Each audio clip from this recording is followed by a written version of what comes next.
Hi, I'm Lisa Acker-Moulder. I'm director of the Betsy Ross House, and I'm sharing my favorite artifacts from our collection with you.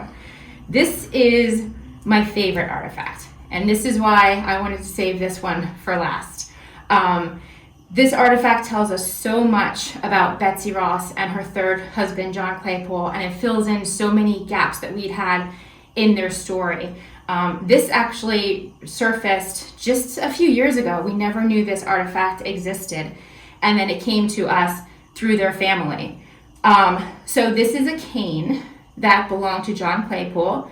It was gifted to him by his son-in-law, Isaac Silliman, who was a mariner. And Isaac most likely made this cane for John while he was out to sea. What makes this so special and so interesting is that we know that John Claypoole had a stroke around the age of 50 that left him in a state in which he could no longer work, leaving Betsy to be the only provider for their family. And that wasn't enough to make ends meet. They had to receive some financial aid and other assistance from the Food Quicker Meeting House in the form of shoes and clothing and firewood.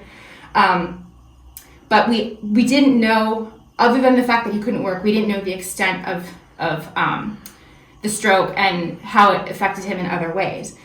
We didn't know if he was able to walk at all, if he was completely paralyzed. But when this cane came to our attention, we knew that, okay, at least at the age of 58, when he received this cane, he was still walking, but he just needed some assistance.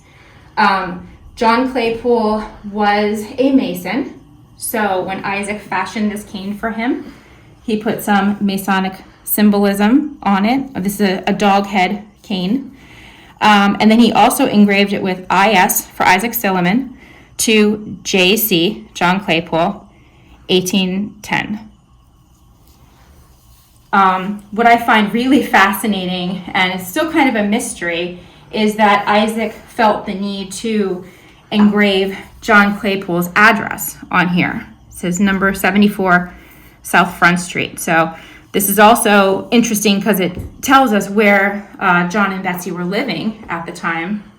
But we're wondering, is this maybe John Claypoole was forgetful? Maybe he used to leave things behind when he was roaming about the city, and Isaac felt it was important to engrave his address on here so it could be returned to him if he left it behind somewhere. We don't know, but this cane again tells us that John was able to walk despite his stroke, tells us where they were living at the time, and also tells us that he had a pretty close relationship with his stepdaughter. Eliza was the daughter of Betsy Ross's second husband, Joseph Ashburn, and she was just 1 year old when Joseph passed away. So John Claypoole was probably the only father that she ever knew. So the fact that her husband made this for her stepfather shows that they had a really close relationship.